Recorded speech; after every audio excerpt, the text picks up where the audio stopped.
Here's a quick podcast for all you true crime fans. The case of the missing Reese's. It was me at the store with my mouth. Motive? They're Reese's. What was I going to do? Stop myself? Tune in next time to see if I do it again. Spoiler, I will. Wow, that had everything. Reese's, suspense, Reese's. Last podcast on the left is all about the facts. So when Southern New Hampshire University came on as a sponsor, it was time to do some research. Turns out they offer more than 200 online degree programs, and get this, criminal justice and psychology are some of the most popular. Classes have no set meeting times, and tuition rates are some of the lowest in the U.S. Want to learn even more about SNHU? Visit snhu.edu/last. Before we get to the show, let's hear a word from our sponsor, New Belgium Brewing Company. Introducing New Fat Tire Belgian White, a refreshing Belgian white ale brought to you by New Belgium Brewing Company. New Belgium Brewing Company is a 100% employee-owned brewery specializing in Fat Tire Belgian-style ale, the American classic craft beer. Inspired by centuries of Belgian brewing heritage, Fat Tire Belgian White is a refreshing take on the traditional Belgian-style wheat beer.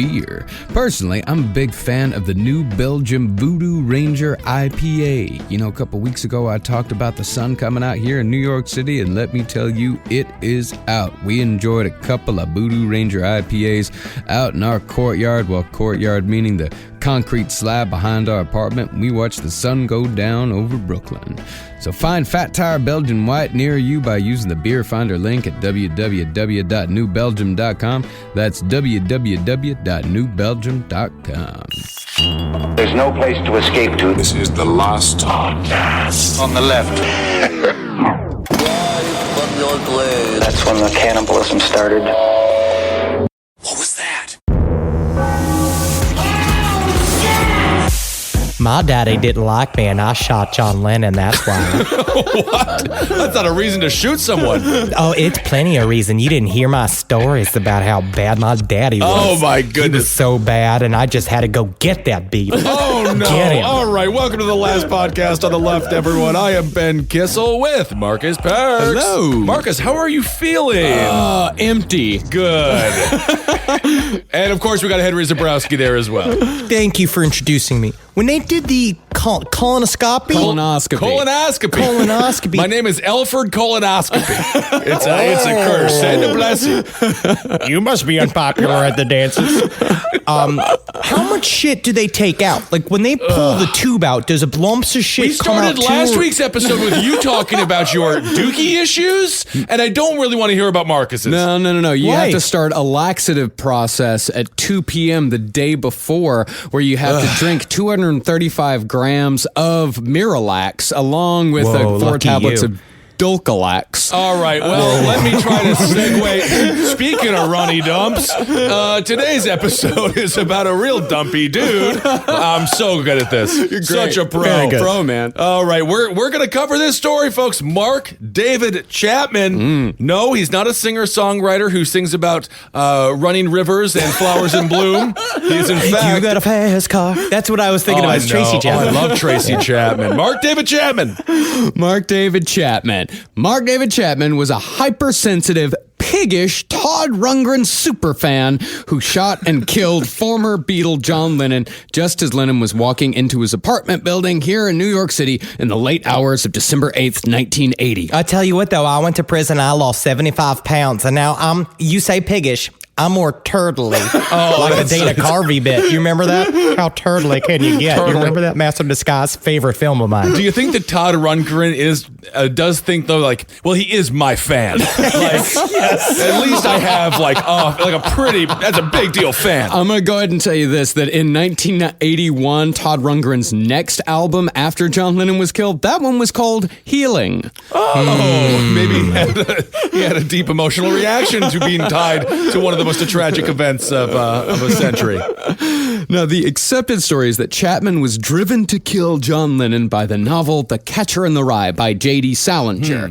And that's the story people want for the most part, the simple straight line of cause and effect. Yeah, it's Fat Piggy Boy killing a phony for all the true innocents out there. But what do we know about stories and the fun urban myths that are built around them? None of the fun stories are real. It's always a halfway, like, diaper version of it when it's the chaos of real life. What I'm going to say here, don't read. How many people have been led to violence through these books? Yep, Catcher in the Rye and Turner Diaries, both books inspired a lot of violence. No. I'm not. Am I not getting the message? Am I getting the wrong message? Okay, You're getting the wrong message. Oh, I here. see. Okay, I'll learn here. Because really, the story of Mark David Chapman is, like most of the stories we cover on the show, one of chaos. Chaos reigns. It's a story driven by the selfishness and narcissism that has come to define the baby boomer generation. I will not let you malign the baby boomer generation because they brought us such wonderful artists such as Bill Cosby, Woody Allen, and Roman Polanski. Some of the best of the brightest of that generation. Seems to be a baby boomer through line there. No, we're certainly not saying that the entire generation is terrible. After all of our parents are baby boomers. So Our parents were fine. Yeah. Honestly, my parents aren't really swinging the pendulum too far in the direction of like amazing people. I give my parents a solid C-. Yeah. My parents are wonderful. My parents are absolutely great. They're very supportive. They're actually listening right now. Hello, Mom. Hello, Mrs. Parks. Hello, Mr. Parks. But Mark David Chapman, without a doubt, personifies and magnifies the worst traits that generation has to offer.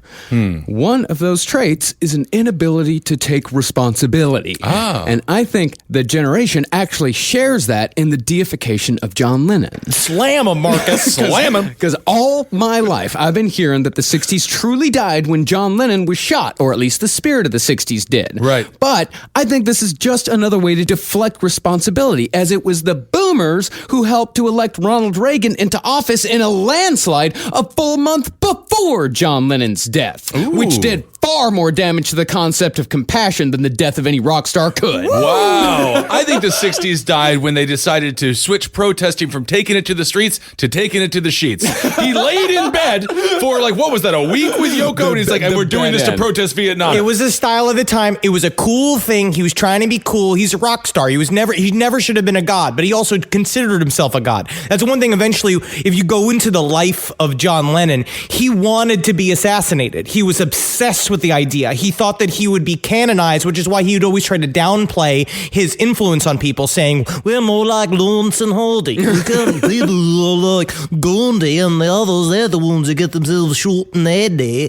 But it was the opposite for him. Didn't he say the Beatles were bigger than Jesus at some point? We're going to get into that. Get into there. Okay, We're all gonna right. get into that. I don't want to jump ahead. Well, I don't think John Lennon wanted to be assassinated. I think he liked to play with the idea of it. I think he liked to think about it because he liked to think of himself as a leader. He liked to put himself on the same level as like Gandhi or Martin Luther King. I mean, the guy was absolutely 100% full of himself. And he does wear sunglasses better than Gaddafi did. So he was a leader to some degree.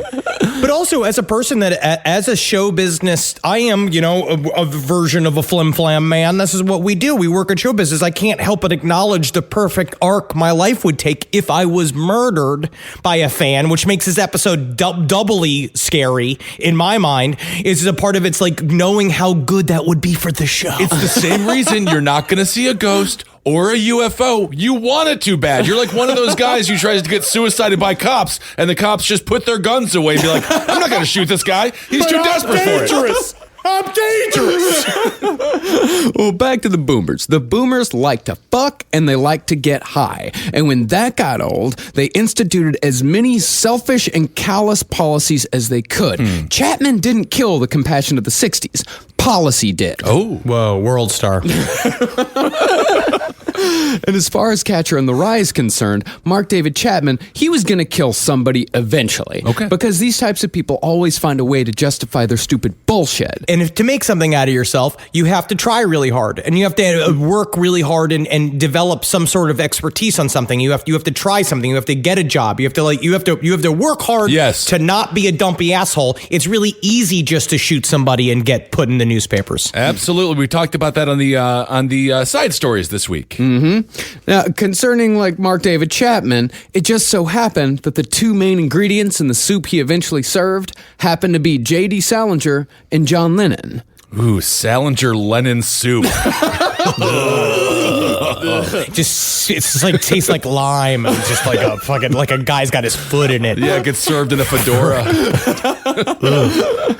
Before we get into that story, though, we have to acknowledge our main source here.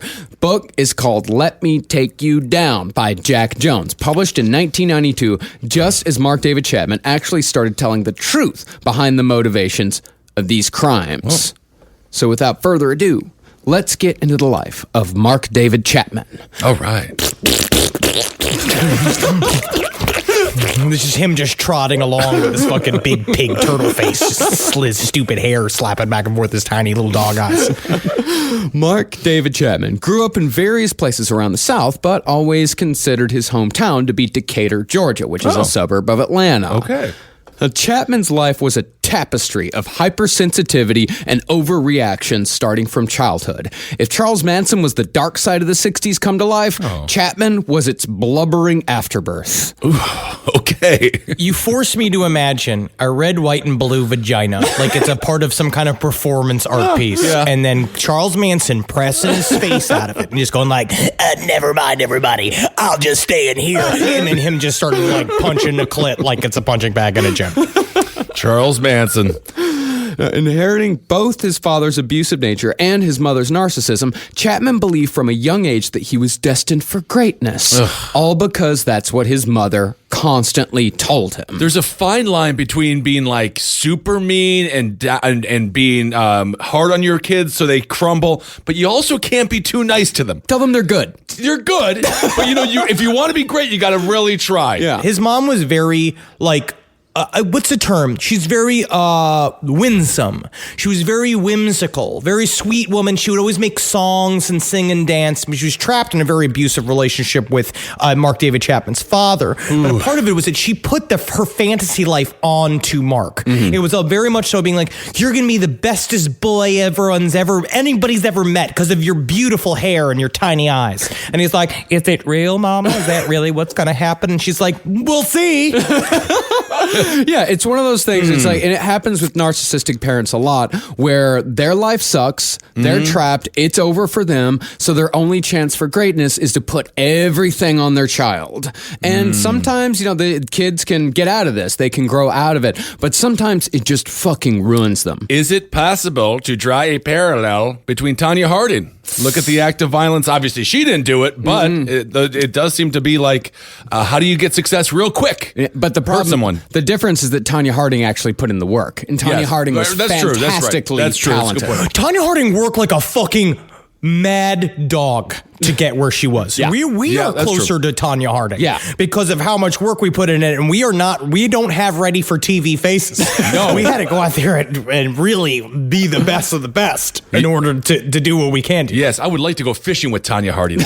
She's very good at it. Now, Mark David Chapman, he believed all this bullshit that his mother fed him. But the one thing that his mother failed to teach him is that you actually have to put in the work to be great. Chapman always believed that greatness was going to be handed to him. And anytime it wasn't just handed to him, he fell apart. It wasn't even just greatness. It's that everything had to be a fucking epic story. He thought every single thing that was supposed to happen to him was going to be this grand adventure that he was the center of because of the stuff that he was into as a little kid. And because of his mom's encouragement and his weird inner fantasy life. And then it's like, no, life doesn't work like that. No. There's a lot of disappointments and you have to work really hard to get past obstacles.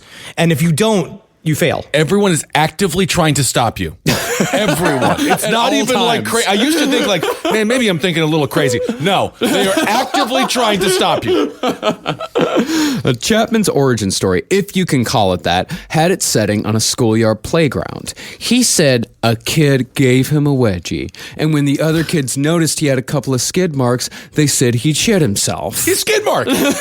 Well, then you start having to cut your butthole hairs because you got dingleberries in there that are dragging across your underwear material. But he did this. His stories of his childhood were very pathetic. That's how I would put it. And I think mostly this comes from the fact that when we hear these stories, it came from when Mark David Chapman was already arrested and talking to many psychologists that were all trying to figure out, why did this guy kill John Lennon, who we all believe to be the most beloved superstar in the world? Mark David Chapman at the time was the most hated man in the world. So when Mark David Chapman starts telling these dumb shit little stories about his childhood, they're hanging on every word. And so everything we know about his life came from his mouth. Yeah. And so it's shit like he was talking about, they asked him like, where did he think his revenge streak came from? And there's a story that he said, he's like, there was another friend, a male friend I used to play with. His name was Borden. I remember having a spat with him over something. Whatever it was about, it really bothered me so much that I drew up these posters that said, wanted Borden, and so much money for a reward. I took my father's hammer and nails and went all over the neighborhood putting these posters up on trees. I guess that's pretty unusual to go to all that trouble to get revenge on somebody at that age. I was only 5 or 6 old then. I can't even remember what it was that he did that made me so hateful. That's true. That is a direct quote from Mark David Chapman. That wasn't Henry just making shit up. All right, so no, and this is another one. I remember another humiliating incident a few years later when I was in chorus. One guy named Neil, he used to torment me. He would bend his middle finger so the knuckle was prominent and smash me right on top of my leg. It was really painful. Oh my God. I could never challenge him, and I could never hit him back. I would look over at him, and he would put his hand on his chin like nothing happened. So what I did was, I got an idea in my mind. I was going to learn karate. I called up a karate place, and I had to leave a message on a phone beeper. Wouldn't you know it? The next day in school, Neil came up to me, and he knew all about it. He had been in the karate studio when I called them. This whole thing started with a wedgie, and just it's really relatively mundane kid behavior. Yeah, man, we all got it a heck of a lot worse than that, I'll tell you that. Dude, personally, like all the wedgies I got as a kid, like they just blur together into one big wedgie. As I'm sure they do for like all three I of gotta us. say, it is not good when you look like Blaster from Master Blaster and you're 13 years old, you're 6'7" without pubic hair, both of your older brothers are gay, but they decided to leave the school. One went to model and one graduated. That was an entire year of a waking nightmare. Oh yeah, like when you're 5 foot tall, but you have hands and feet the size of like comparable to minute bowls, and you look like a tiny little monkey. Yeah, that shit ain't gonna fucking work out well. I was pushed down in a bathroom of a community pool, and all the bigger boys pulled my towel away, and everyone made fun of my penis, and they all slapped me with the towel. You know why? And isn't it strange? We've all come together to do a true crime podcast. A lot of the bathroom was a very dangerous place in high Yes, school. very and middle vulnerable. school. Same thing in prison. Yes. Well, Chapman, about just his wedgie, just the one wedgie, he said he never, ever got over this experience, saying it was the beginning of his life as a nobody. Oh, God. Now, I mean, we gotta say, his home life wasn't ideal. You know, like his father was abusive, and he beat Chapman's mother on a regular basis, and Chapman turned to him at a very young age as a protector and a confidant. Like, let me take you down, quotes a psychiatrist who says that this type of behavior plays a big part in creating a narcissistic personality. It flips the parent-child dynamic and gives the kid a sense of importance that they aren't ready for, and the kid sees themselves as more powerful than they actually are because they, in essence, are protecting one of the most powerful people in the world, a parent. So is this like when Bundy loved his very abusive grandfather? So Chapman he liked his terrible dad? No, he hated his terrible dad. He hated his terrible dad, but because he was protecting his mother from his terrible dad, I see. then Okay. essentially he was protecting the most powerful person in his world, his mother. And when these people, when they get out into the actual world, they find that power doesn't transfer. I see. And they feel useless and powerless. Yes. And it just comes out in horrible ways. I see. If you're already a pathological person, personality, which we're going to find out too about Chapman, is that they also have no idea what to diagnose him with later on in life, is that his grandiose versions of himself feed into his mother's grandiose visions of him as well, and the two of them together kind of bring the worst out in each other. But also, it's debatable about how badly she was abused too. It's very fucked up because his mom was saying it wasn't as bad as he says, which I think is also her trying to distance herself from what happened. But Mark David Chapman also was like, I was the only one who could protect my mother, which I also think is like, you're not The Rock. Like, if I need somebody to look to for protection, I'm going to call up JCVD. You know what I mean? I don't know what you're doing. Jean-Claude Van Damme. Well, this power not transferring, now, like, this could be why about the only place where Chapman felt like he was a somebody was when he was at home, because that is where the little people lived. I hate this shit. Interesting. So much. Yeah, I gotta say, you're a nobody at home. You're the kid. You are. It's Listen to this. No, Kissel, the little people. Oh, okay. The little people were denizens of a make-believe society Chapman created as a child that lived in apartment buildings in his walls. And he would summon them from the walls to go out to work in little stores and communities and stuff that he would envision in front of him, and they worshipped him, and they would call him King Mark, and he would make them dance for him, and then they would also he would murder them when he was angry. He rocks too, Back and forth constantly. He'd play Beatles music all the time and just rock back and forth and go, King Mark, they're all worshiping King Mark, and it's like very creepy. Well, it's very creepy. This is the part of the episode where I kind of like our main villain. That's fun. That is kind of fun. You got a whole community. It's like, what is that, bed knobs and broomsticks or something like that. There's all these old Disney movies, a lot of little people running around, and it's a good time. Dude, you actually do shit, because he loved old Disney movies as well. We'll get into that. Little people running around. I used to have Playmobil because my father is German, and I used to talk to them, set them all up. I never gave myself the God position, though. Well, it wasn't God. It was monarch. He was king of them all. They gave him adoration when he wanted it, and they were brutally murdered when he was angry. Honestly, I would entertain them. That's what I would do. I would have my WWF figures at the time, and I would entertain them. And, of course, they would entertain me sometimes, too. That's what happened. That is what happened. That's what he did. You are him in that moment. You know what I don't do? Read. Hello. This is why I am not a killer. During the angry times, Chapman would make like those little kid war noises, like pretty good. And then he would smile as the little people died by the thousands, trapped under fallen buildings and just like scrambling around in little ambulances. And he would smile approvingly. Hey, y'all little people, this is just a reminder there's no such thing as meaning. Each y'all live in an existential crisis void in which I punish you endlessly. Thank you, King Mark. You're welcome. God, it feels good, honestly. I should start doing this. Now I'm back. I'm with Kissel. And when the little people pleased Mark, he rewarded them with music from his favorite band, the Beatles. Okay. Chapman, he'd even built tiny little Beatles of his own on a cardboard stage using toy soldiers who had little cardboard instruments. They stood in for the Fab Four. Okay. Which is kind of cute. That is kind of cute. It is sort of cute. Infuriating. It's infuriating. It makes you really mad as an older man looking at your kid doing it. You just want to be like, I understand you're expressing your imagination. But weren't the Beatles, they weren't necessarily a... child's music, were they? Weren't they? Oh, yeah, they were. They were for everybody, buddy. Before they kind of changed? Yeah, way back in the day, it was like 12, 13-year-old. Like, if you listen to those concerts, like the Shea Stadium concert, or that one that was just released like last year, like the noise from the crowd is the most high-pitched, constant whine that you've ever heard in your fucking life. So it's a teeny bop type crowd there. Very much a teeny bop type of crowd. Yeah, all the adults were listening to the Stones. Oh. Yeah, dude. Fucking killer hardcore music, man. Deep Purple, man. Fuck yeah, dude. Fucking Foghat. Get on it. Well, that definitely came a few years later. That came at the end of the 60s, but at the beginning of the 60s. Fucking Foghat, dude. That's the only thing I give a shit about, man. Well, that was the early 70s, early to mid Deep Purple, man. Fucking love it, dude.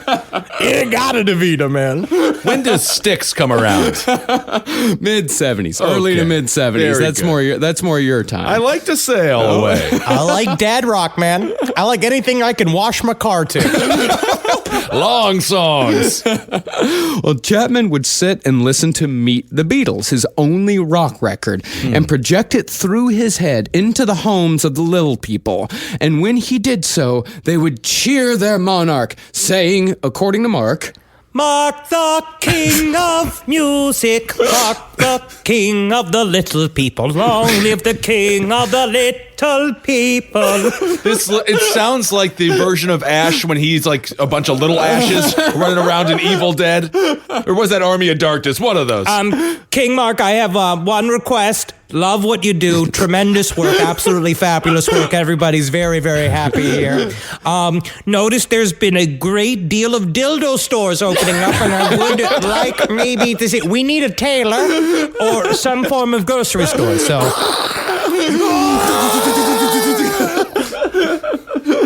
but there was one thing about the Beatles that Mark didn't like. Uh-oh. Although he couldn't quite put his finger on why.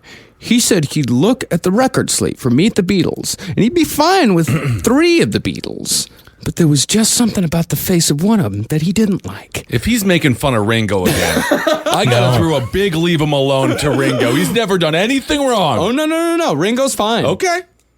The Beatle that Mark David Chapman didn't like was John Lennon. Okay. And the reason why he said he didn't like it, which I kind of understand, thin lips. Is that really the He reason? said that John Lennon Really what he had said. thin British lips, which he did not like, which I understand. I get that, understand, yeah. because British guys have like no cushion Right. above their chins. I imagine kissing a British man's like kissing a fucking skeleton with their weird craggly teeth and their long noses. But that is not a reason for it. How old is he when he just gets obsessed with the lips of John Lennon? 6, 7. Well, like Meet the Beatles was what, 61? So he was probably like somewhere between like 6 and 10 years old. Oh, that is such a strange reason to hate It's somebody. a very strange Yeah. thing. And think about being the psychologist. He just murdered John Lennon. He's just spent 35 minutes telling you this story about the little people. And you're sitting there trying to make notes, just being like, and what else? And you destroyed them, and then they heralded you. That's great. And let me tell you another thing. Sometimes I'd give them little outfits, and I'd give them fun hats and fun shoes and fun jackets, and I'd make them Spanish one day, and the next day I'd make them Chinese. Any day, I make them different. And it's just like, great. This is great. Let's get back to John Lennon. Yeah. Let's get back to figuring out why did you shoot John Lennon? I think his psychotherapist must be like Ben Stiller's psychotherapist in Something About Mary. Remember that when he just comes in late after eating the sandwich, just like, and we're done. I'm sorry. Well, a few years later, Mark forgot all about the little people and discovered masturbation, as we all do. Hell yeah. Constructive use of his time. Yeah, I'm happy he didn't just like, we've got a fire unit now and incorporate the two. Oh, wow. That's good. Well, Chapman said his sexual awakening came one day as he was watching a Doris Day movie on TV. And this Okay. was later Doris Day. All right. After his first encounter with himself, Chapman started masturbating up to 7 times a day. Yep. Always using mature women as his objects of fantasy, from older movie stars to teachers to women from church. This is totally... Do it all the time. Yeah, I mean, that's not too far out of the realm of normal. Oh, 7 was like that. Seven's a lot. Seven's a lot. Like He's 7 not busy. He's not involved in after-school activities. But yeah. Like 7's a special day. Like that's when you're home alone like all day long. Yeah. Most I ever got was 5.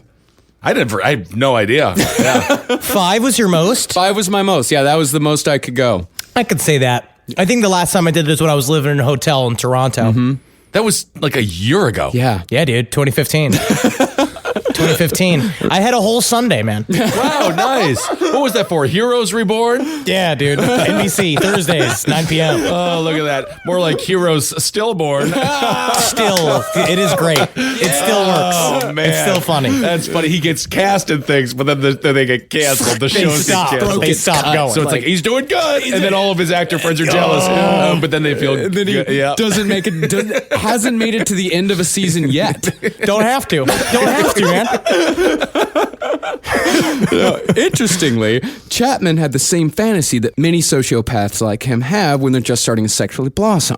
Chapman fantasized about having all of his mature objects of affection lined up and naked in a secret dungeon in the basement of his school. Like, I know it's misogynist, but how annoying would the basement be eventually, where they'd be like, You gotta go to church, Mark. What are you doing masturbating? You gotta go to flute lessons, Mark. all of them yelling at you eventually, just like, you're fired. You're fired. Yeah, it would be a lot. But he almost never pictured actual sex with these women. He only pictured touching, and this would be one of his lifelong hang-ups. He said, in his words, that the warm wetness of a woman scared him and made him feel like he was going to be swallowed up inside. You know, if you put it like that, it's horrifying. I say the opposite. I kind of, that's the kind of, that's the goal, right? He's definitely not a Crumb type. No. Crumb was like, how do I burrow in deeper? In fact, despite eventually being married, Chapman said that he could count how many times in his life that he'd had sex. Like total. Oh, wow. At 25. He was very scared of it. He was very scared of any sort of intimacy. And I think a lot of it's got to do with, I'm going to put my serious cap on and my therapist glasses. And what I think it's got to do with is he is a shallow, surface level human being with no real anything behind his eyes. Yeah. So what's hard is that when you are making love to somebody, what you hope is that there's a sense of true intimacy.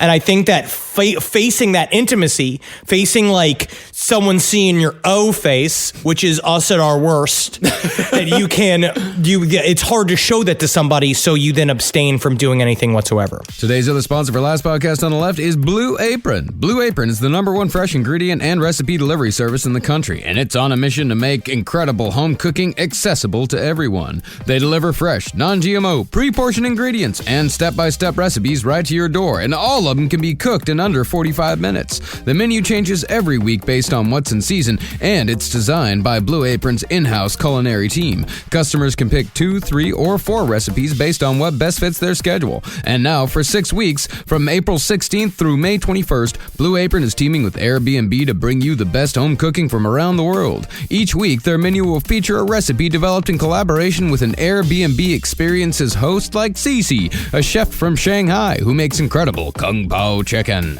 Personally, me and Carolina use Blue Apron quite a bit. In fact, just last night, we cooked a nice orange chicken, and it was just the right amount of spice, and it went perfectly with us watching that good old Andrew Cunanan show that just came out. So, check out this week's menu and get your first 3 meals free at blueapron.com/LEFT. Blue Apron, a better way to cook.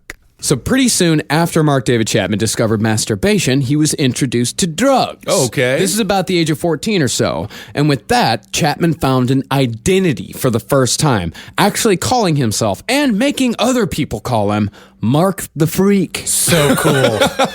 You can't give yourself a nickname. No. That is not allowed. Because you can't make your buddies also call you King Mark. No, that's you true. You can't go be like, well, the little people call me that. Who? Who are you talking about, Mark? Nobody.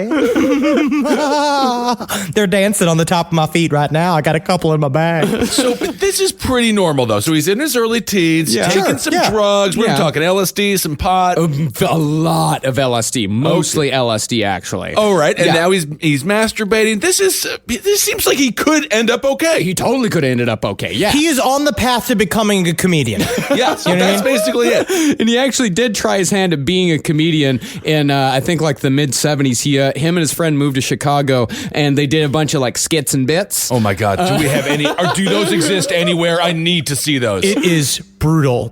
He was a sketch comedian for about 6 months in Chicago. Yeah. No kidding. And that is the truth. Yes, it's later on in his life. I don't think we're going to cover it in detail, but nothing was a detail that was a stronger punch in my gut than looking at him being like, he was a fucking sketch comedy. Sketch comedy. Wow. We've got a nerd alert here, folks. Well, at this time, at 14, Chapman was what was known as a garbage head. A garbage head was a guy who would take... guys, can you call me the Freak? I don't know. I don't... No, I don't like... Oh, man, what do I got to do? Hey, look I have my shoe. My left shoe is on my right foot, and my right shoe is... Well, a garbage head was a guy who would take anything that changed his consciousness even a little. He was kind of guy that eventually grew into being like, you know that if you smoke some like dishwasher liquid, it gets you high. And they're like, no, Mark, that's not true. Like, try it. And they all tried it and be like, you feel it? You feel it? Yeah, I think I do. I think I'm high. Yeah, I'm high. Everyone's farting bubbles.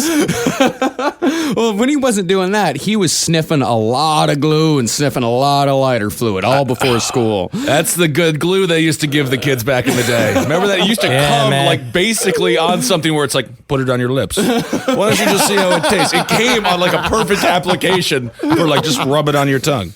But Chapman's drug of choice was acid. Okay. And in drugs, Chapman said he finally found the quote-unquote in crowd. And just like anyone who bases their entire personality around their drug habit, Chapman was insufferable. All right. One night, while tripping and listening to Pink Floyd's righteous album, Uma Gooma, Chapman picked up a knife while all of his friends were sleeping and almost stabbed them all to death.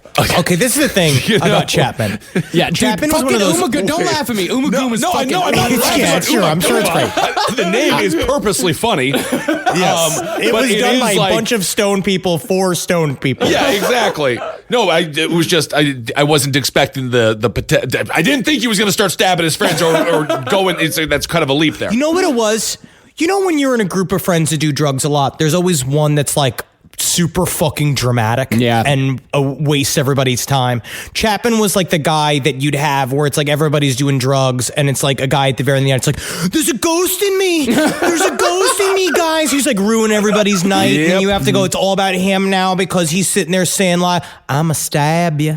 I think I'm gonna stab you. Like, no, Mark, fucking chill out, man. It's just like, he's just always had to be the center of attention. Then, not too much later, Chapman tried stabbing his dad, but his dad quickly disarmed him while Mark was just repeating that like hippie cop-out phrase like, it's cool, man, it's cool. It's cool. It's cool. It's cool. No, it's not cool. I'm physically taking a knife from your hands. It's not cool. Acid is not a very good drug to be violent on. Can you do that, really? Yeah, you can. Oh, yeah. You definitely can, yeah. But Mark David Chapman, he just couldn't handle his shit. He was one of the many people in the 60s, 70s, and beyond who had no business whatsoever doing hallucinogens, especially at such a young age when really nobody should be doing acid. Nobody should be doing acid at 14. It's an 18 and up type of activity. But you really don't think you should? I feel like getting it out early is nice. No, it fucks up your head, man. Yeah, it stumps up the brain. Yeah. Makes your frontal lobe all like, we're not going to come in. Oh, no, man. Yeah, because hallucinogens, they could Fog be... hat, man. Fog hat. Fog hat, dude. What the fuck, man? Hey, man, how the heck could he even have a hat of fog? It doesn't even make sense. Yeah, like hallucinogens, they can be a wonderful experience when you're older. I mean, fuck, like shrooms at like 2021 totally changed my life. But it has been proven that there could be consequences if you do them too early. And some theorize that Chapman's way too early experiences with acid, in effect, helped to break his brain, effectively removing the barrier between fantasy and reality. Take, for example, Toby Tyler, 10 weeks with the circus. Toby Tyler? 10 weeks with the circus. 10 weeks with the circus? Why am I repeating everything? Technically, that is just one contract run with a circus. Yeah. 10 Weeks with the Circus, starring a mouseketeer named Moochie and a chimp named Mr. Stubbs, was a Disney movie that featured a child protagonist named Toby Tyler, who runs away from home to join the circus. Okay. One was murdered by suicide and one was murdered by cop. You decide. You find out which one. Chapman, in his first accidental step into inserting himself into the world of fiction, accidentally stumbled into the world of Toby Tyler, one of his most beloved movies, when Chapman was about 15 years old. Like many kids his age in the early 70s, Mark Chapman figured he was going to leave the squares in his small Georgia town behind and run away to a more happening spot where all the freaks were having a groovy time. Oh, yeah. Yeah, you would. Hell yeah, Fog hat. If I know anything. But the way he did it, the way he ran away was also like very suspect because he's 14, 15. He would go to these taxi drivers. He'd set up all this shit to go to the airport without his family knowing by paying a taxi driver ahead of time to meet him at a diner a couple of streets away from his parents' house. And then they did it. They took him to the fucking airport. It was a different time. if I know anything about the circus, the performers are loving life. They don't just chain smoke and drink every single night. And the bearded woman isn't having an affair with the clam boy. And Lobster Guy is just loving his wife and his family. Well, at this point, like, he wasn't planning on running away to the circus. Okay. He was just planning on running away. But instead of going to California, which was the logical choice, Chapman instead just told all of his friends that he was going to California. And instead went to that hotbed of 60s counterculture that was Miami Beach. Hey! Not a good choice. The opposite choice. But also, the way he was running it too, I mean... Again, he's such a loser. There's a part of me that feels a sense of contempt for Chapman. And the reason why I feel it is because I identify my own vulnerabilities inside of it. When you look at him and you see the dumb activity of a 14-year-old, and it mirrors, for me, the same activity that I would do, and it makes me hate him. Yeah. And what he did was walk around and set up this whole mystery thing, being like, going to California.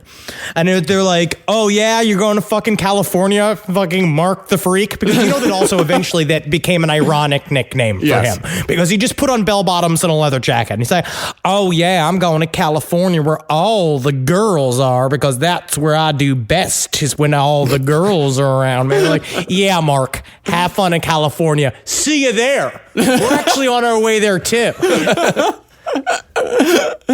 So after staying a night on Miami Beach, Chapman found a couple of hippies. Well, did you see the detail? When he got into the cab, he arrived at the Miami airport. He got in the cab, and the cab driver's like, so where you want to go? And he's like, take me where the freaks are. Ooh. And so he just dropped them at the fucking beach with all the homeless people. So this dude, he was in Georgia, and he just got in a taxi, got on a plane, and ended up in Florida? Miami, Florida. And you could just do that then, huh? Yeah. Yep. I don't like the TSA, but I think there should just be like a child, like just to stop children.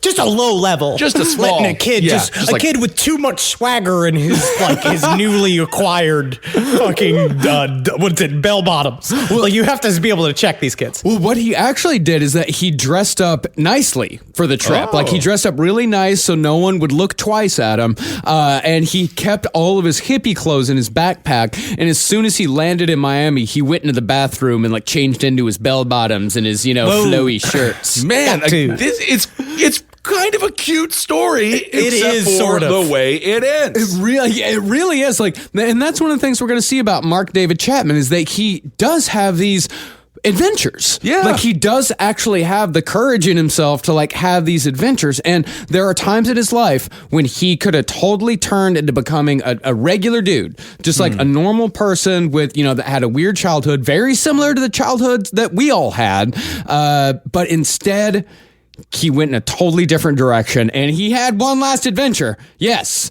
but one that ended in murder. I wonder if John Lennon would have gotten his lips plumped up. You know how that was kind of in the, it was kind of a phenomenon there for a little while. Maybe that would have helped out. No, it's happening right now. He'd be 75 years old with the Kylie Jenner fucking lip suction thing on his fucking face, going like, I made a new electronica album. Everybody likes it. It's about waffles. We're like, great. All right, he's still making music. So Chapman, after staying a lonely night in the sand of Miami Beach, found a couple of hippies and tagged along for a few days and got a true taste of the freak lifestyle. Yikes. These guys shoplifted, begged, and slept in concrete sewer pipes at a construction site. This shit was not romantic at all. Free living, man. That's what they're talking about, man. It's all about finding the cracks, and sometimes it's like where the cracks are, that's where your family is. Oh. And hippies, man, when he came into the hippie community, because he knew then these are the only people that are going to accept me. These are my people. And so, yes, I'll go with these weird derelicts that will steal everything from me as soon as I turn my back. But at one time, they let me sleep in a pipe with them. Isn't that nice? And they called him Mark the Garbage Head. Now, the goal for these guys was to get enough money to go to a music festival at the Everglades Speedway the following weekend. That's the goal?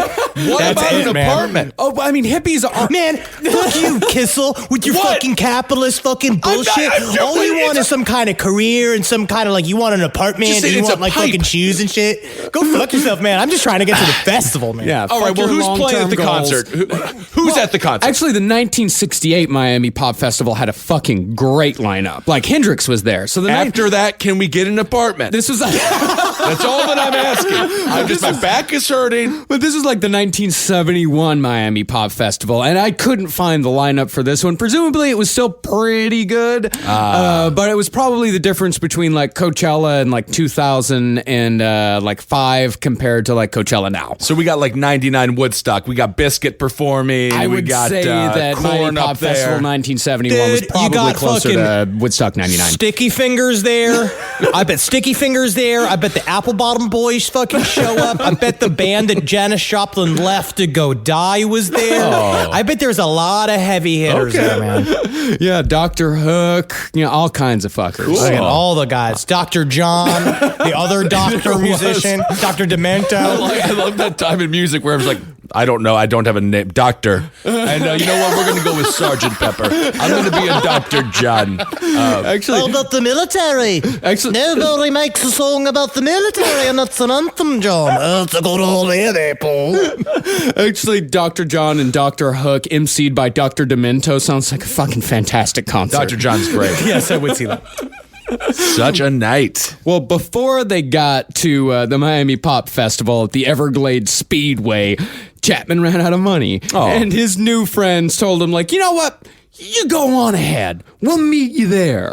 Y'all my hippie friends, right? And we'll be friends forever, right? Yeah, dude. Yeah? So I'll just go and I'll meet you at the concert, and then you'll show up with food and money and a way for me to live. Can you do that? Yeah. All right, well... Promise is a promise. Bye. And I know that hippies never, ever once break a promise. Certainly not to a whole generation of people. I'll see you soon. So Chapman walked 20 miles in the Florida sun and found not a music festival when he got to the Everglades, but a carnival. Oh my gosh. Straight up, just drifting on the street, heard the beep, beep, like the movie. Yeah. And he just walked into a carnival and they just gave him a fucking job. And that's how it works. Cartoon mouse? What is this life? That's what he did. Yeah, but the reason why this little adventure is interesting in the journey of Mark David Chapman on the road to the assassination of John Lennon is that this seems to be the first time that Chapman settled into a fictional world. As I said, 10 Weeks with the Circus had been one of Chapman's favorite movies growing up, and when Chapman found the carnival, he said it was as if he was living his favorite childhood story. He had been given the fantasy. So he's living, what was it, Tony Turnbull? What was the name of that guy? Toby Tyler? Toby Tyler. So he's living his Toby Tyler lifestyle. Yeah, living the Toby Tyler lifestyle. But he found the reality of running away to join the circus was not elephants and acrobatics, but rather a job guarding carny food from other thieving hippies like himself. Okay. He just had to beat hippies off with the broom. Right. That's literally what his job is. And I like about what's nice about being permanently on acid is that you are just scared by a broom. Like, you can get rid of the 6 people by going like, shoot, get out of here. And they're like, it's cool, man. It's cool. So after about a week, Chapman got homesick, borrowed some money from a Cuban named Carlos, and got a bus ticket home. Okay. When Chapman... Well, dude, that was also a check with reality because this Cuban dude picked him up and they were like, okay, so you can stay with us, but you gotta work. And he's like, what's work? They're like, we'll fucking show you. And he was like cleaning this restaurant, cleaning the ceilings and shit. And he's like, I don't like this. And they were like, well, we'll do this. We'll either pay you or we'll buy you a bus ticket home. And he's like, check, please. Like, get me out of here. He was so bad at work, they paid him to leave. Yeah, it wasn't at the carnival, it was just like sitting on a fucking pile of corn dogs. Good. Yeah, I get it. But this was full on, like it was restaurant equipment. Oh, yeah, it's tough to clean the restaurant. This was hard work. Yep. So when Chapman returned, his faith in rock and roll would slowly fade away and be replaced with the faith in God. Oh, great. Nothing can go wrong now. So in 1970, Chapman attended a religious retreat and met a guy named Michael McFarland. Chapman said that McFarland became his, quote, first true alter ego. See, Chapman never, ever had a personality of his own. he was the type of guy who would just reflect the personality of whoever he was talking to, like mimicking the speech, the movements, the general disposition, because he had nothing within himself to fall back on. But it's also how many great artists get their start. Many great artists start with impersonating the people they like. That's not necessarily, I think that impersonating is actually a way to learn how to be social. Yeah. Like in a way, if Chapman had not turned out to be actually very mentally ill, if he had not been, this is the way you fit into society technically, is by joining a group that fosters you with like a social network and help and all that stuff. But when you're a madman, Yep, and I gotta say, that's why I pride myself on being such an unbelievable individualism. I'm a unique butterfly, and that's the bottom line because Stone Cold said so. I will open up a can of whoop ass on you at any time. That's just who I am as a person, So whatever, rest in peace. Doesn't matter to me. Let's go to work, John Cena. Come on. So Chapman, he was just an empty vessel waiting to be filled, and it almost happened at the age of 16 when Michael McFarlane recommended that Mark read a book called Catcher in the Rye. Okay, here it is. Now, 16 is supposedly the best age to read Catcher in the Rye. But, like, my English teacher, she handed me, like, Vonnegut and Kerouac instead, so I totally missed the whole Catcher boat in high school. And I actually didn't even, like, really hear about it until college after it was too late. So I've never read the book. Okay. I missed the boat. Did you read it, Ben? Hey, man, I saw the cover, and I immediately knew that was not for me. What the heck is a bunch of wheat? it was on a list of a bunch of banned books at the time, so I was obsessed with it because I liked anything that was naughty. I liked all my evil shit, my serial killer books, because it's like, I knew Catcher in the Rye from Mark David Chapman. And so it's like, I knew that it was the book that was carried to John Lennon's fucking murder. So I read it when I was 16. And when you read it, you're like, oh, hell yeah. But then when you reread it, I read it again in college, and it's just the worst character on the face of the planet. But I think that J.D. Salinger meant to be like that. I think you're supposed to connect to Holden Caulfield's empty, rebellious bullshit that he monologues in that book. And then when you're older, you're supposed to see, oh, that's just his fucking version of that's the youth. That's something that I did before, and now I'm an adult. I'm past this. I was very religious growing up. My parents, very religious home. Pilgrim's Progress. Mm-hmm. That was a good book. And a lot of Goosebumps. I read Goosebumps and I read the Hardy Boys. And they were fun. But not the mainstream stuff. Yeah, you would have been a useless member of the Hardy Boys, Kissel. I'm not saying you're not smart. The Hardy Boys books always sucked because the end it would be like, it was their cousin from out of town we haven't mentioned until the last page. It would drive me absolutely nuts. Now, there is a very finite window in which Catcher in the Rye is actually enjoyable and relatable, and Chapman was, at that time, supposed to be in that window. But at 16, Chapman didn't even have the emotional maturity to understand Catcher in the Rye.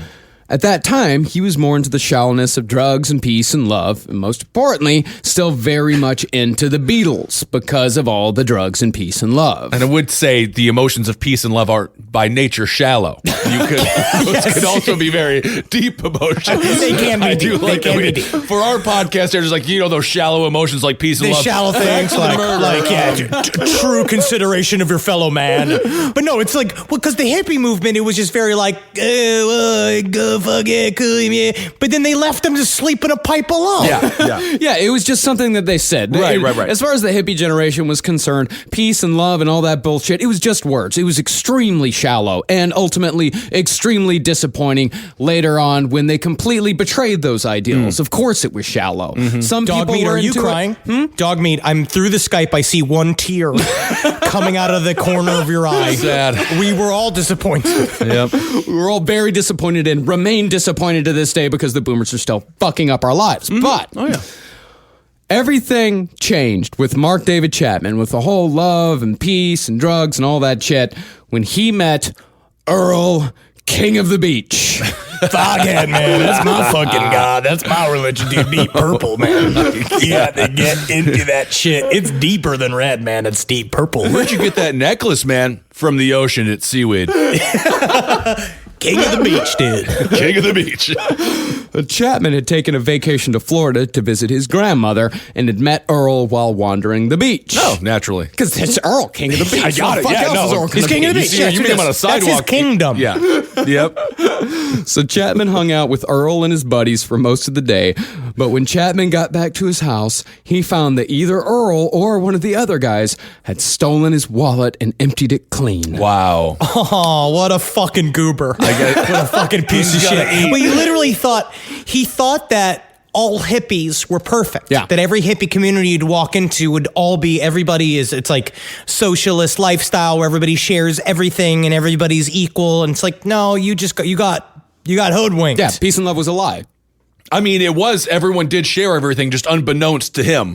And they just stole all of his stuff. Yeah, the rest of them got it. I mean, I always say, let them know. Just let them know if you're going to be taking all the money. And in discovering all of this shit, like, you can kind of see, like, why you can see the beginnings of Mark David Chapman's resentment towards all this peace and love shit. And the Beatles, I guess, are the soundtrack to all of this, right? Yeah, Beatles are definitely. Yes. Yeah. And then Holden Caulfield's childlike idea of life being a divide between innocence and phonies. And he then would put Earl, King of the Beach, into the pile of phonies. And so this was like what he said about this whole thing, which is like he got grifted. Yeah, right. But he said, I felt the whole world had collapsed. I felt like nobody, like nothing at all. It was the culmination of so many things at that time, and I just started crying. Just desperately crying. Sorry. Hey, Garbage Head, will you say that you feel like your wallet empty? Because you were robbed. Yes. Yeah. Yes. That's fun. And I get some of the emotions that this guy is feeling. Like, Totally. What a bummer. Yeah, what a super bummer. Like, and because all three of us, we're all very sensitive boys. And always Not me. No, we're all sensitive guys. So, like, I can understand this. I can understand the extreme disappointment this guy had. And, it's like what Henry said. I see a lot of myself in Mark David Chapman in this, like, hypersensitivity shit. But, again, like I said, he just took the wrong turn. He took the wrong path. And in doing so, lost all sympathy. All right. This podcast is brought to you by Squarespace. Squarespace is an all-in-one website platform that helps you stand out online. Yes, that's right. You don't have to smash your face with a hammer. You can just start a business. It's got everything you need on Squarespace, from securing your domain to building a professional site and showcasing your work all in one place. Let's say you want to show everybody how you can carve your ribs out of your lower abdomen so that you look more like a Ken doll. That's amazing. You can bring your vision to life with AI-powered design or curated templates, plus flexible editing tools that helps you create something that truly reflects your style, especially if you are somebody that is trying to corrupt the young men of America. That's what Squarespace is really going to help you. Squarespace makes it easy. It makes it easy for you to put all that together, and you just go to Squarespace and do it all. Thanks, Braden. Head to squarespace.com/left for a free trial. And when you're ready to launch, use offer code LEFT to save 10% off your first purchase of a website or domain. Is there anything better than a summer evening outdoors? Enjoy your space to the fullest with new greenery from Fast Growing Trees. I love a big, thick bush. Fast Growing Trees is America's largest, most trusted online nursery, and they can send me a big, thick bush any time of the day. It arrives at work. It arrives at my car. I can pinpoint on a Google map where it is. Send me a big, thick, brown bush. And they send it immediately when they have it, because sometimes the shaver comes to town. I remember one time I ordered a cherrywood tree from Fast Growing Trees, and my God, I couldn't cut it down no matter what my father told me to do. I had to lie to him about it, and next thing you know, I became the first president of the United States of America. And even you can become the first president of the United States of America with Fast Growing Trees. Right now, get up to half off select summer planning essentials, plus get an additional 20% off your first purchase with code LEFT at checkout. That's an additional 20% off at fastgrowingtrees.com with code LEFT at checkout. Offer is valid for a limited time only. Terms and conditions apply.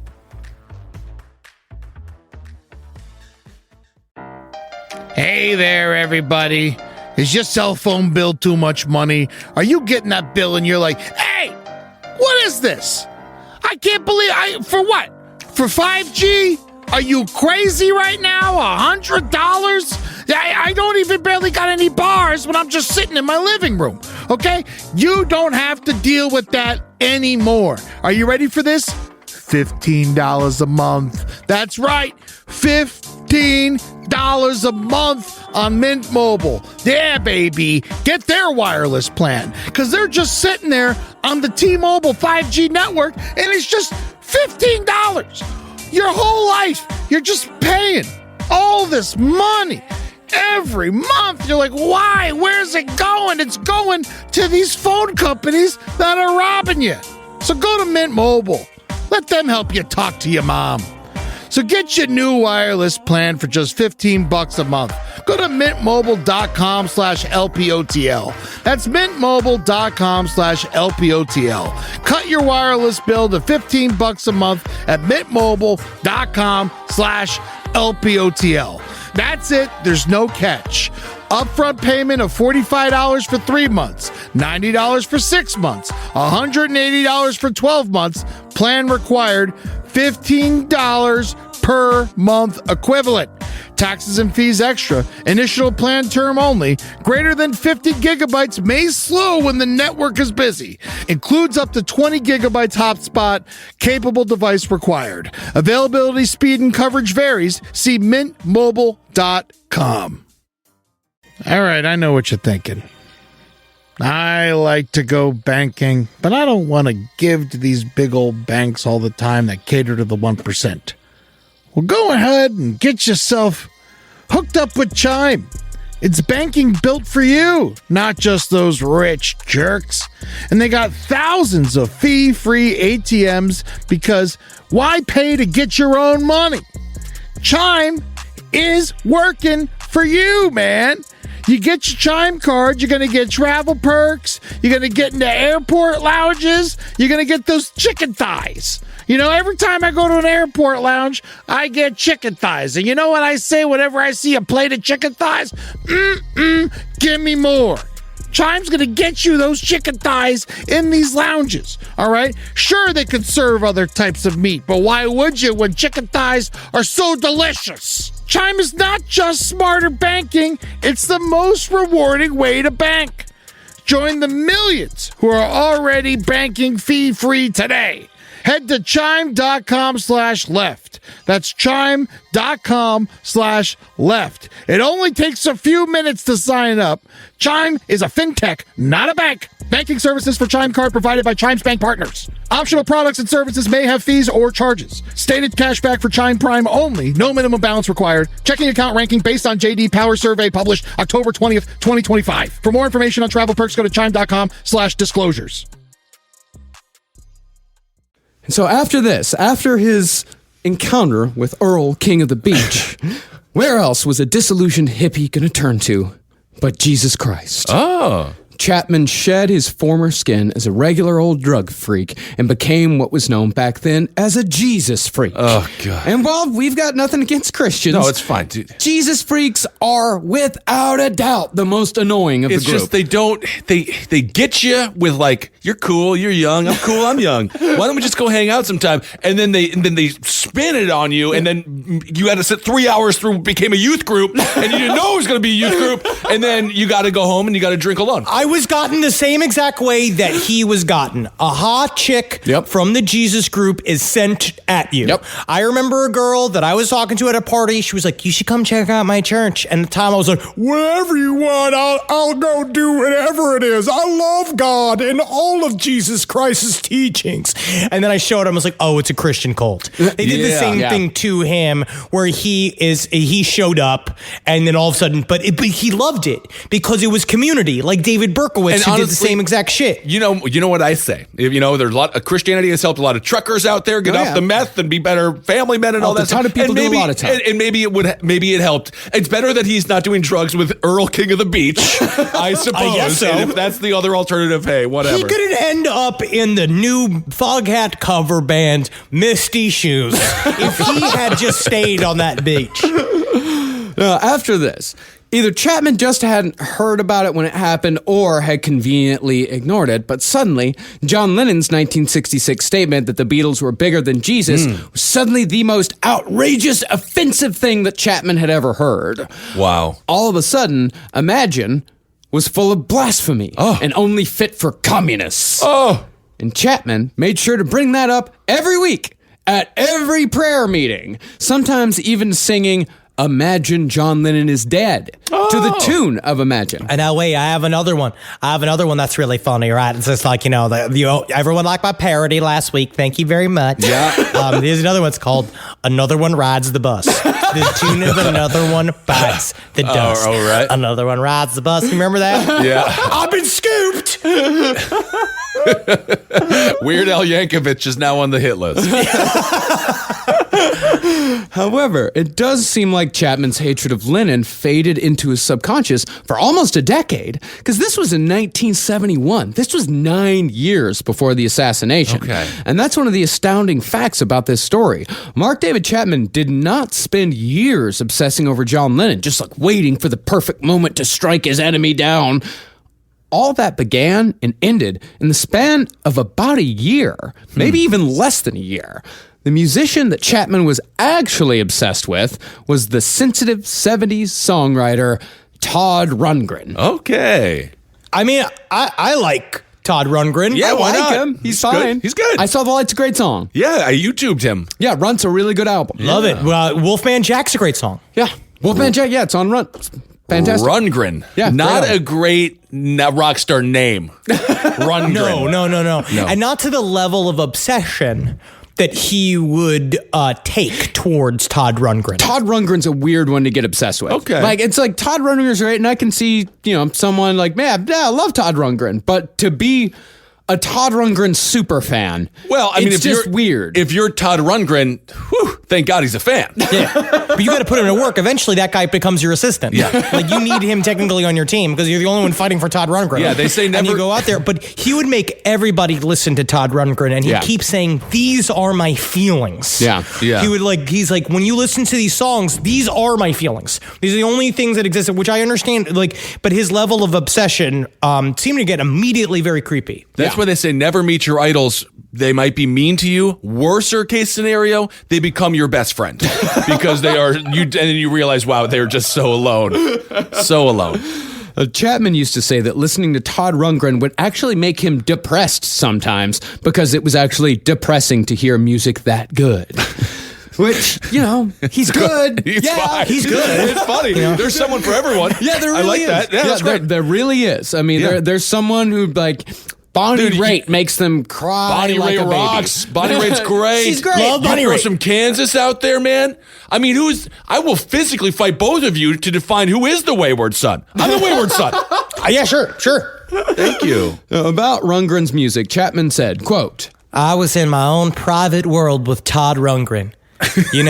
I'm a feeling sensitive, poetic type person, and I need my emotions expressed in poetry and in harmony and not in babble. Wow, he's into it. he's really into Cool. Loved it. All right. Now, what's really interesting is that John Lennon and Todd Rundgren actually had a brief feud in 1974 in which Rundgren called Lennon a fake revolutionary idiot, to which Lennon retorted by calling Rundgren both sod runtle-suttle and turd runt-green. I'm actually giving this to Lennon. I think Lennon wins that. Technically, Rundgren's more accurate, but that's good humor. That's how you roast him. But a part of it is that John Lennon has an insufferable sense of humor. Yes. When you cut to that doc that came out, it was like a filmed concert set in a carnival with Rolling Stones and John Lennon. The music is great. Music's awesome. But the bits that they do with him and fucking what's his name? I'm blanking for some reason on the lead singer, Mick Jagger. Mick Jagger.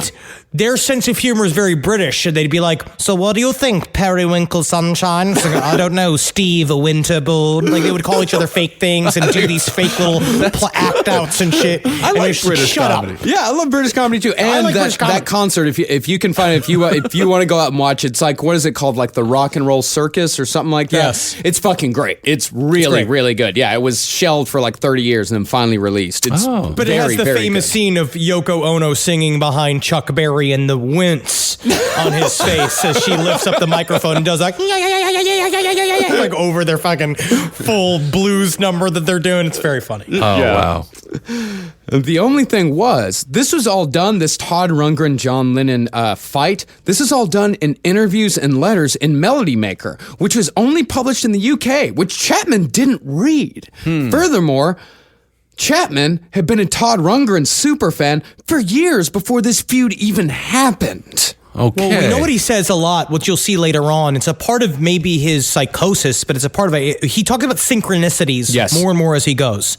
And there is a lot to be said about that in these cases, where he is doing all of these things that just kind of randomly all remind each other and reverberate. So you, as a person that's already some sort of obsessive pathological type, seeing these little coincidences will begin to build an arc into your life that says everything I'm doing has a purpose and I am meant to do other things besides this. Everything has a meaning, and I'm the only one who knows. Yeah, because life is, life is full of synchronicities. It really is. Like if you, but and you just colonoscopies. For Marcus. Yeah, I'm going to see myself out. He is sick. Marcus is sick. They both play heavily into my life. I am sick. Yeah. But you're going to be okay. But like if you do look for these synchronicities, you will find them. Like especially if you have an obsessive personality. All three of us see them constantly. All the time. I know. I see Love them it. constantly. I keep a journal. I keep a synchronicities journal. As a matter of fact, I just got tickets to a Todd Rundgren concert. Isn't that crazy? And and it's weird synchronicities. Like we are recording this episode 2 days before Mark David Chapman's birthday. It's like this weird. And this shit happens all the time with the show, where we'll release an episode and then something in the news will come out. Like synchronicities, life is full of them. But the thing is, they don't mean anything. Yeah, and they only, not they don't mean anything, but I think it means you're on the right path. It means as much as you want them to mean. But that's the thing. If you think it means you're on the right path, that path might lead you to killing John Lennon. Well, I don't know. Well, at any rate, in 1972, Chapman found what might well have been his calling, had he been smart enough to recognize what was right in front of him. Because apparently, Chapman was a natural with kids. He got a job at the YMCA and was so good at working with kids that he got a nickname, a real fun one too. The Freak? Captain Nemo. That's awesome. They naturally called him that. Yeah. That's a cool nickname. I worked at the Y when I was in between at summers in college, and I always took care of the kids that were very overweight, and it was so cute. There's a 6-year-old. He had to be 150 pounds, and I did talk to his mother. Like she really fed him. Yeah, like he would come with full pizzas and things. But man, he was a cute kid. I related to him too. It was funny. But Chapman would twist even this whole Captain Nemo thing into something terrible when he found out that Nemo was the Latin word for nothing. He saw it as another synchronicity. Come on. Kids don't know that. They don't know jack shit. But he didn't. Yeah, kids don't know that. But he saw it as a synchronicity. Okay. He saw it as something that wasn't meant to mean something, but it actually meant something. Especially the way it played out. Yeah, but the YMCA actually provided a lot of opportunities for Chapman, and had he taken care of his shit, he could have actually built quite an impressive career there. In the summer of 1975, he was accepted into the agency's international program and was assigned to a summer in Beirut, Lebanon. Ooh. Whoa. Yeah. Crazy. For those of you who know modern Middle Eastern history, summer in Beirut in 1975 was not a great place to be. Why'd they send him with the kids? That's intense. They didn't send him with the kids. They sent him to work with kids in Lebanon. Okay. As an ambassador of the YMCA. That shit they used to send people into war zones quite often back then. It was different. I am Captain Nemo. I am the ambassador from the YMCA to Lebanon. I mean, that's a powerful position, it sounds like. We got captains, we got sergeants, we got doctors. It's all there. Well, Lebanon's 1975 civil war broke out the day after Chapman arrived. But surprisingly, Chapman actually handled it reasonably well. He was scared, like anyone else would be, but he still had the wherewithal to make recordings of the exploding rockets and gunfire just for, posterity. Didn't have a camera, so I'm going to fucking record this. Okay. Now, after being evacuated, Chapman was assigned to work with Vietnam refugees at Fort Chaffee in Arkansas, where he shook Gerald Ford's hand, former President Gerald Ford, then current President Gerald Ford, which Chapman described as, quote, greasy.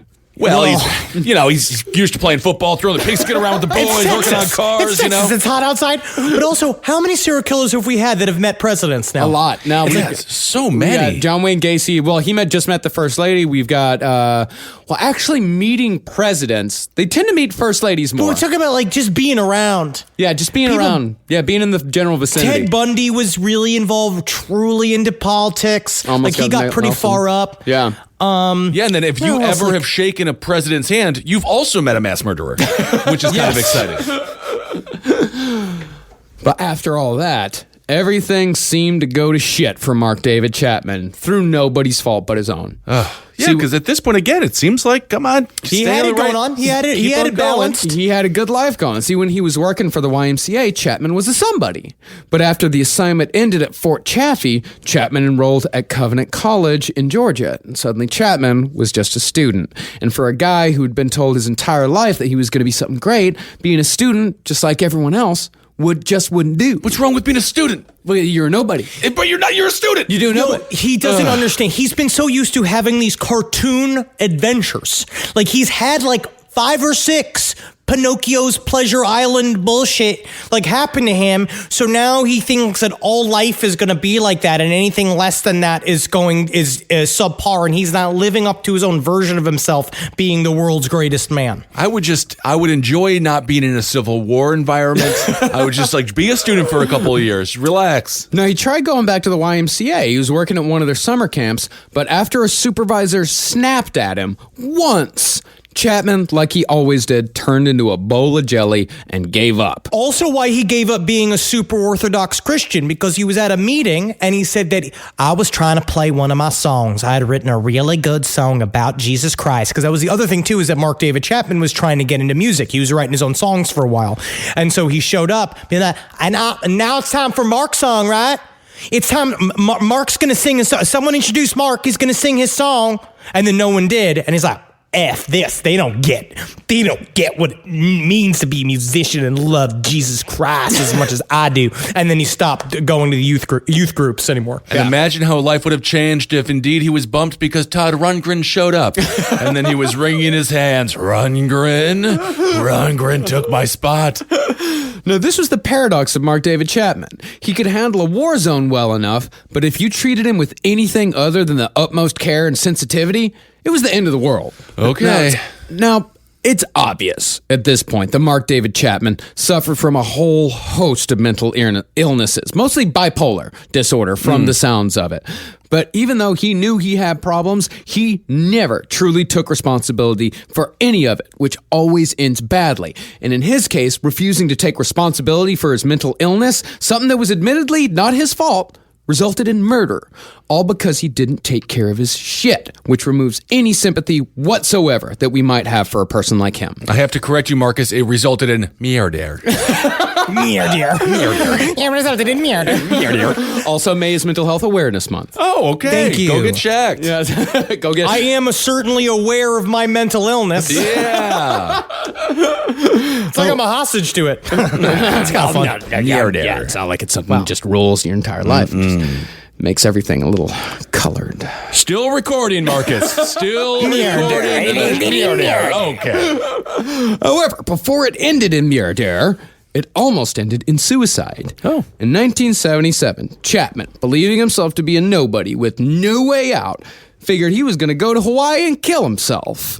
He spent a few days living it up, but after the money ran out, he decided the end had come. Okay. He spent up all his money. He'd done this. He'll do this a couple times. We'll see. He bought a first class ticket to go to Hawaii. He's like, I went to the most expensive hotel on the fucking main island. I guess it was called the Moana. The Moana. Which is also the name of a lovely Disney film. Yes. He went out there. All he did was drink Mai Tais and dance with girls. And he was just like, for a second, he's like almost forgot about killing himself. But then he ran out of money and had to stay at the YMCA in Hawaii, which apparently what people say is you get a thing called island fever in Hawaii. I don't really know anything about it, which is essentially the break in reality of I was just wearing a lei. Everyone was giving me poi and celebrating me, and we're all laughing because I have a bunch of money to spend and I'm on vacation. But the week that it ends, and now you're just living in Hawaii, and it's very difficult to live in Hawaii, you get the sad reality and everything breaks down for you. It's like the end of the movie Mother. Didn't watch it. Yeah. All right. Interesting. Mother. It's good. Get out It's- of my house! Mother is like, yeah, it's good. It's a good movie. I think you should watch it. That was not a spoiler. Okay. So Mark David Chapman, he rented a hatchback. He bought a length of plastic hose and drove out to an isolated parking lot near the beach. He then attached one end of the hose to the exhaust, ran the other end through his window, turned on the engine, and closed his eyes. Like Office Space. Yes. Dude in Office Space. Okay. Only thing was, Chapman had used a plastic hose, so the heat from the exhaust pipe melted the hose and nothing happened. But this was enough for Chapman to realize he did need a little help, so he checked into a local mental health facility with acute depressive illness. But the thing was, he didn't actually do anything to truly help himself. He just waited a couple weeks until he swung back up to manic. And before long, he charmed his way into a job at the mental hospital in the housekeeping and maintenance department. Swear to God, he showed up, right? Suicidal. Like, I have nothing. You gotta help me. I'm about to die. They put him in they gave him drugs. They immediately booked him into a room. They're taking care of him. 2 weeks later, he's getting beers with the doctors. He pulls a full What About Bob, where he is just entertaining everyone, where it's been like, and they're all laughing. There's a woman that he meets, a girl named Cindy, who's like, Mark and I were just like two peas in a pod. She was a nurse, and his nurse, and they became friends. And she's like, we would do comedy routines together. And Mark was just like, he would just my zap to my zip to his zop. And we were just zip, zap, zopping, and everybody. And Mark was just a fucking cut up, even though he just tried to fucking kill himself. And no one saw that as a fucking red light at all. Right. Yeah, well, I think they just wrote it off as island fever. It's like, well, this just happens. You know, like this happens to people. Sure. You know, a lot of guys come to Hawaii and they kill themselves. You know, it's like, well, this just, it was kind of routine. So I would assume Las Vegas probably has a similar epidemic. Like leaving Las Vegas. Yes. Like leaving Las Vegas. Nice. So by 1978, Chapman decided he needed to make a change and take a trip around the world after reading Around the World in 80 Days, once again mimicking a fictional story. Because after he got a job at the mental hospital, he stayed in Hawaii. Like he was just in Honolulu. He lived there. Like he was a citizen. He's so influenced by these books. That's his whole thing. That's his whole thing. Everything that as long as somebody else can tell him how to live his life, he'll follow that. But while planning this around the world trip, he met a travel agent named Gloria Abe. I think it's Abe. Abe? Because she's Japanese. Makes sense. There it is. Yeah. She was 27, just a few years older than him, and the two kept in contact during Chapman's trip. He went places like he went to Bangkok and he went to London. But the whole time she's fucking slamming the game with her. He's calling her up, seeming like, "What's cooking? Good looking." She'd be like, "Stop making me laugh like you're funny." And so it's like he would show up with flowers and shit. And so from her angle, she was like, "I met this cute, young, smart man, and we're falling in love." But then Mark was like, Glory was okay. You know, I mean, it was kind of like weird that she was like into me. But that was after the fact when he did full court press trying to seduce her, but then just being like, yeah, it was kind of a thing. And then we got married like it was like a thing. It's like, which is a psychopath's behavior. Reminds me of Ted Bundy. Yeah. Well, he'd had two relationships before that. Like he had got his heart broken when he was like 15 or something. He said he never got over it. And then he was engaged to a girl from his youth group for a little bit, but he broke that off. Also, the one thing we had to skip because of details is because the first time he tried to kill himself in Hawaii, he called her and he said, "Listen, I came out here to kill myself, but the only thing that will keep me from doing it is if you let me move back to Atlanta and we get back together." And she was like, no. Don't like, do he was that. starting to get wiggity. Don't do that to people. Don't threaten you're going to kill yourself if the relationship goes right. It's so mean to do to someone. It's the worst thing you can do. Yeah. It's a horrible, horrible thing to do. So by the time Mark David Chapman got back from his trip around the world, Gloria had somehow fallen in love with him. Oh. They were engaged by 1979 and got married in June of that year. Now, some people make a lot of hay out of how Mark David Chapman ended up marrying a Japanese woman a few years older than him, the same configuration that John Lennon had with his wife, Yoko Ono. What these people failed to recognize is that people of Japanese ancestry are by far the majority in Hawaii, outnumbering the whites by 13%. Oh. Yeah, because it's not like he sought out his own Yoko. This, like so many other things in the story, is just another bizarre coincidence. Okay. So it seemed like things were going pretty good for Mark Chapman. But soon after his marriage, his parents got a divorce, and his narcissistic mother decided she was going to move to Hawaii to start a new life. Uh-oh, this is a sitcom, but it doesn't end like a sitcom because it's not it funny. is There's a no laugh track. bad sitcom. Yeah. This is a bad one. She inserted herself into his life immediately, causing all sorts of problems between Mark and Gloria, once again making Mark her protector and caretaker. Not now, Mom. Not now. I'm trying to make love for one time. I do it once per 6 months because I can remember it. And she started sleeping with beach bums at an alarming rate. Yeah, dude. His mom got a divorce, went down to Hawaii, tormented her son, Fucking- and boned a bunch of beach bums. Oh, yeah. Well, dude, you know fucking what? tore Now it I'm going to up. say she's kind of fun. She had a fucking full-on pussy vacation, man. She just started slapping nanners, man. Good for Oh, her. yeah, and Mark did not approve of this. He said that the beach bums only wanted his mother, quote, Because she has big breasts, you know, and that's all they want.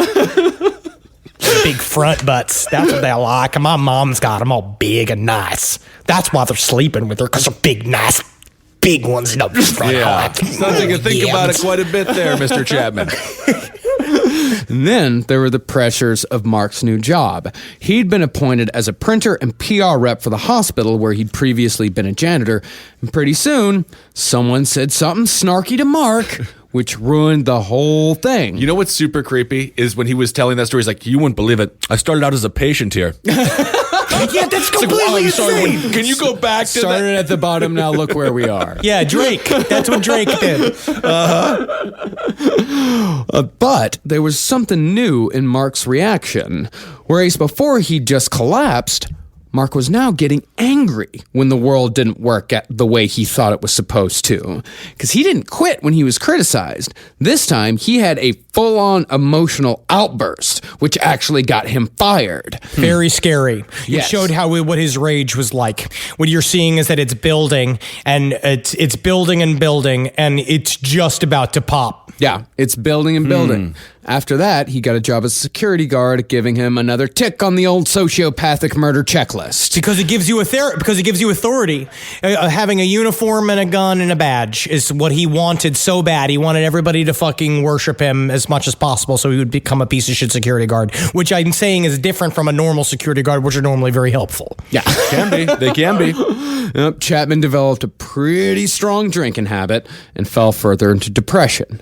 That is when the little people showed back up. Hey, all right, the little people. No, it's not good, It's Kissel. not good. It's not good. No, because about a year and a half later, John Lennon would bleed out in the archway of the Dakota in New York City at Mark David Chapman's hand.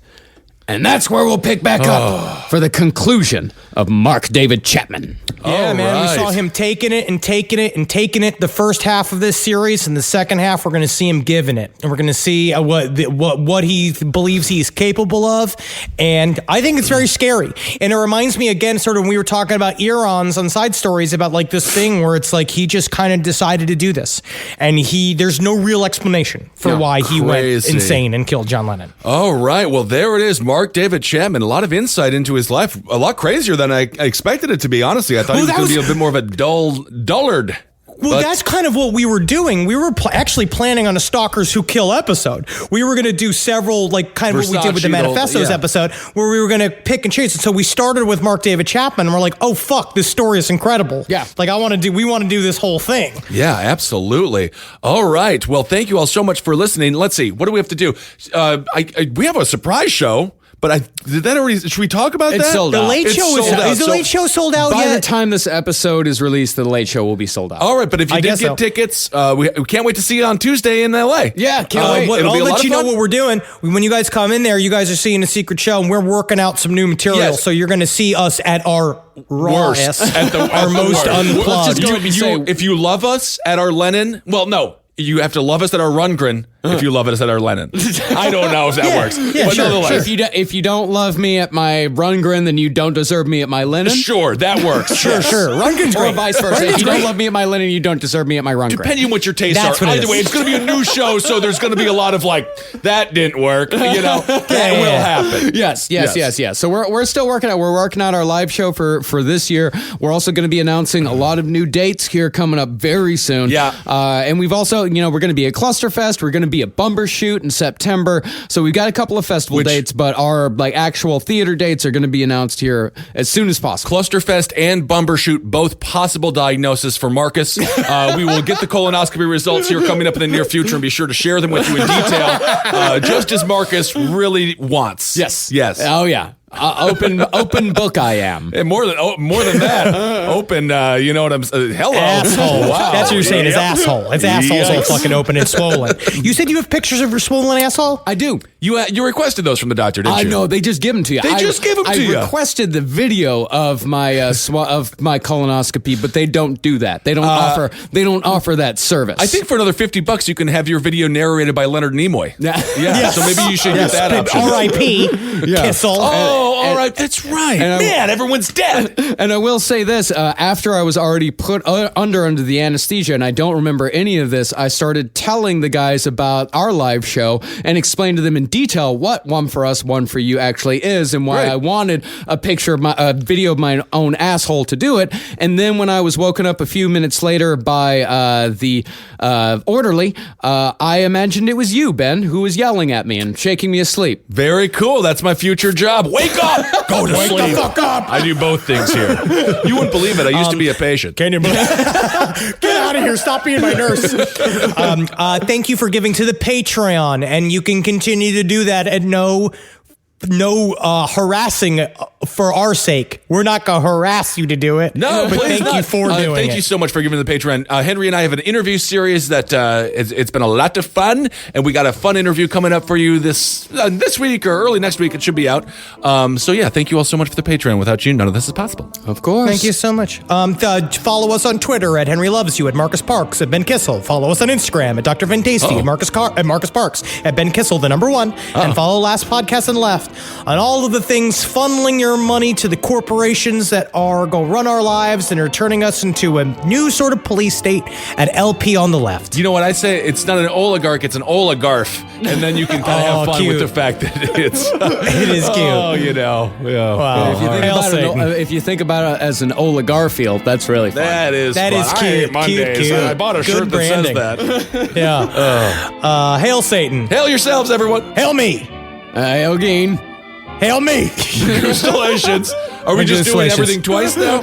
I guess so. Hail Geen. Okay. Legustilation. I don't know. Hail me. That's the bottom line, because Stone Cold said so. That's the new closer.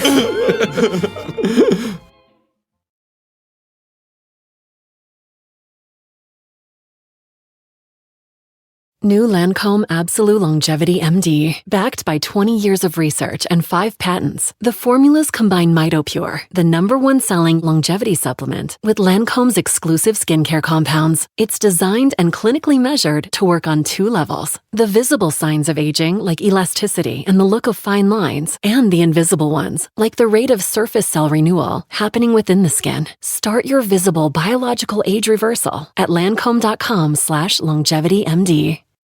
This episode is brought to you by Opel, the first over-the-counter daily birth control pill available in the U.S. Opel is FDA approved, full prescription strength, and estrogen-free. Plus, there's no prescription needed. Finally, the days of needing a prescription for birth control are over.